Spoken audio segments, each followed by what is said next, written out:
साथियों नमस्कार। आपका सही सोच परिवार में स्वागत है।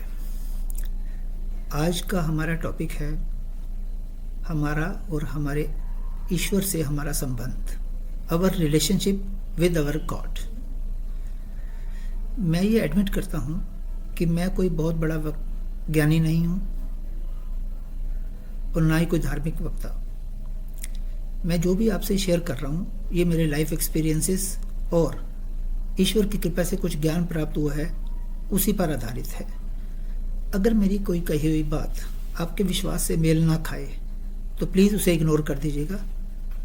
धन्यवाद। आगे बढ़ते हैं।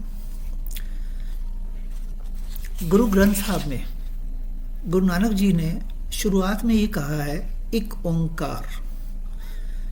इसका क्या अर्थ है? इसका सिंपल सा अर्थ है, सभी को मालूम है कि ईश्वर एक ही है। हम उसे जिस भी नाम से पुकारें मंजिल एक ही है। हम ईश्वर के किसी भी नाम से जुड़े, किसी भी रूप से जुड़े, इंपॉर्टेंट है उस ईश्वर से हमारा सीधा संबंध। हमारा रिलेशन ईश्वर से क्या बनता है उसी पर आधारित है हमारी लाइफ। हम जब भी किसी धार्मिक स्थान में जाते हैं तो हमें अपना अहम, अपना व्यक्तित्व, अपनी पहचान उस पुण्य स्थान से बाहर ही छोड़कर जाना चाहिए। तभी हम ईश्वर से कोई संबंध जोड़ पाएंगे। जब हम ईश्वर से प्रे करते हैं तो हमें स्वयं को ईश्वर के हाथ सौंप देना चाहिए। यह नहीं कहना चाहिए हे मेरे भगवान, हे मेरे ईश्वर, मुझे ये दे दो, मेरा ये कर दो। ईश्वर में विश्वास रखकर उसके निर्णय को मान लेना ही सही रूप से विश्वास मानना है। आप ये देखिए, कोई भी बच्चा जब अपना हाथ अपने पेरेंट्स के हाथ में देता है तो उसे यह विश्वास होता है कि मेरे पेरेंट्स जो भी करेंगे मेरे लिए अच्छा ही करेंगे। वही विश्वास आपने ईश्वर को देना है। ईश्वर से प्रे करने पर कभी हमारा दिल से जुड़ना अधिक जरूरी है। हमारी प्रेयर में शब्दों का कोई महत्व नहीं है। जो हमारा संबंध हमारे दिल से जुड़ेगा वही काम आएगा। ईश्वर की हमसे एक्सपेक्टेशंस क्या क्या हैं? ईश्वर ने हमसे गलती करने का हक बिल्कुल नहीं छीना है। ईश्वर ने जब भी मानव रूप लिया है उस रूप में हमें गलतियां और दुख दोनों का अनुभव कराया है। इसलिए हमें ये प्रे करना चाहिए कि यदि हम जाने अनजाने हमारी वजह से किसी को दुख पहुंचा है तो ईश्वर हमें माफ कर दे और हमें शक्ति दे कि हम दूसरों की गलतियों को, उनके दिए दुखों को माफ कर सकें। ईश्वर हमसे ये एक्सपेक्ट नहीं करता कि हम सारी दुनिया की प्रॉब्लम सॉल्व कर दें, पर ईश्वर हमसे ये जरूर एक्सपेक्ट करते हैं कि हम दुनिया की जो प्रॉब्लम्स हैं उनमें ऐड ना करें, उन प्रॉब्लम्स को बढ़ाने में योगदान ना दें। ईश्वर की टाइमिंग्स में हमारा भरोसा होना भी बहुत जरूरी है। हमें अपने कर्म करते रहना चाहिए और उनके रिजल्ट्स ईश्वर के ऊपर छोड़ देने चाहिए। ईश्वर की टाइमिंग बहुत सही और सटीक होती है। ये आप अपनी लाइफ में कई बार फेस कर चुके होंगे और आने वाले टाइम में फेस भी करेंगे। ईश्वर से हमारा अपना संबंध कैसे मजबूत हो और फायदेमंद बना सकते हैं उसके लिए सोचते हैं। अब एक बात बताइए, एक माँ कभी भी उस व्यक्ति को पसंद नहीं करेगी जो उसके बच्चे को सताएगा, उसके बच्चे को दुख देगा। उसी प्रकार अगर हम ईश्वर के बनाए किसी भी जीव को दुख देते हैं, उसे सताते हैं, तो हम ईश्वर की कृपा के हकदार कैसे हो सकते हैं? उस माँ की भांति वो ईश्वर भी, हमारा ईश्वर भी हमें कभी माफ नहीं करेगा, हमें कभी पसंद नहीं करेगा। तो हमारा दूसरों के साथ कैसा व्यवहार है वही ज्यादा इंपॉर्टेंट है हमारी प्रेयर के मुकाबले। हम यदि दूसरे जीवों की सेवा करेंगे, उनमें खुशियां बांटेंगे, तो ईश्वर हमसे नाखुश रह ही नहीं पाते। आपको इसके ऊपर छोटी सी कहानी सुनाता हूं। एक बड़े महाराज हुए हैं, संत एकनाथ महाराज। वो एक बार कई संतों के साथ और भक्तों के साथ गंगा जी से गंगा जल लेकर रामेश्वरम धाम में शिवलिंग पर चढ़ाने जा रहे थे। उन संतों का ये था कि वो गंगा जल शिवलिंग पर चढ़ाकर भोलेनाथ को खुश करने, भोलेनाथ को प्रे कर रहे हैं।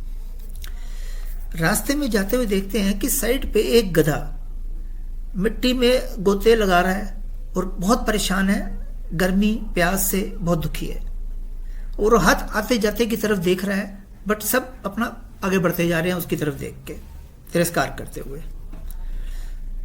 संत एकनाथ महाराज जी को अपने पे कंट्रोल नहीं हुआ। उन्होंने कहा नहीं, ऐसे मैं इसको छोड़ के, इस प्राणी को छोड़ के नहीं जा सकता।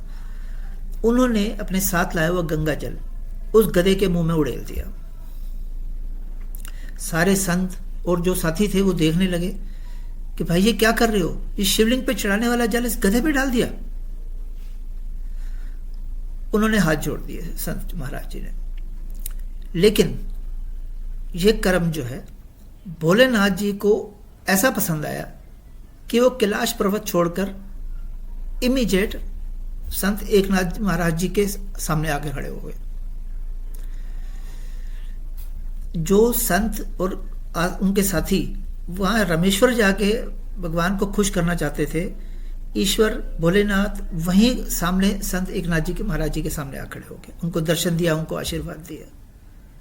तो भगवान जो है उनके जीवों को अगर आप खुशियां बांट रहे हो तो वो आपको कई गुना करके खुशियां देंगे। अब ये समझना आपके ऊपर है, हम सबके ऊपर है।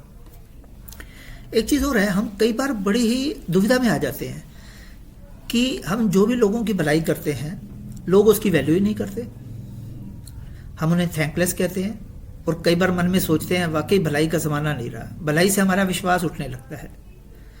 इस बात को समझना बहुत जरूरी है कि ये हमारे भलाई के जो कर्म है उनका हिसाब किताब हमारा एक दूसरे के साथ तो है ही नहीं।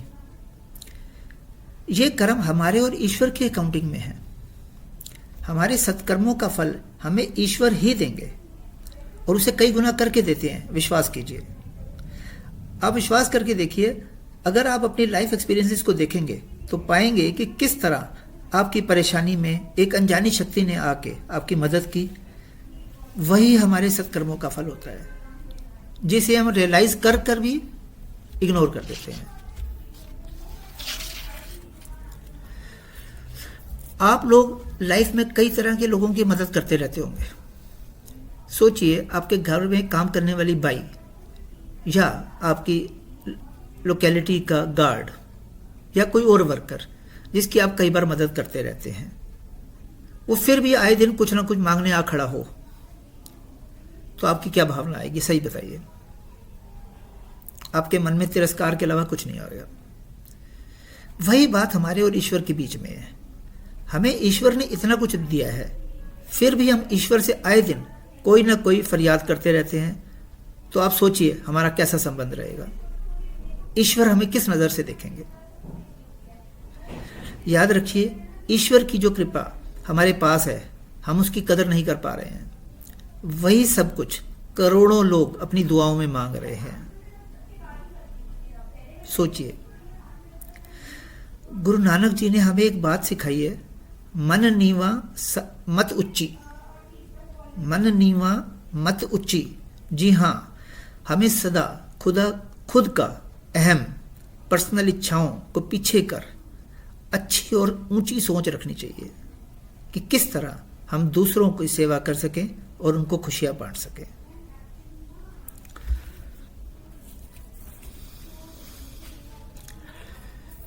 साथियों, ईश्वर हमें गाइड करते हैं, रास्ता दिखाते हैं, परंतु हम क्या करते हैं?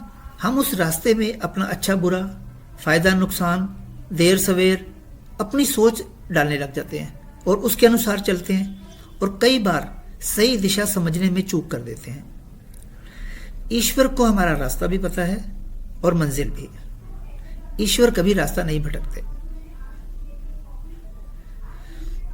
और उनकी दिखाई राह पर चलकर हम भी अपनी सही मंजिल पर पहुंच सकते हैं।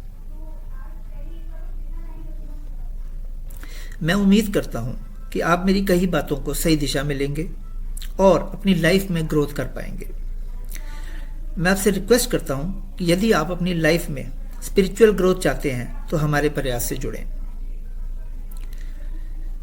अपना नंबर व्हाट्सएप करें और हमें फीडबैक दें। हम आपके फीडबैक की प्रतीक्षा करेंगे और उसको वेलकम करेंगे। धन्यवाद। जय हिंद।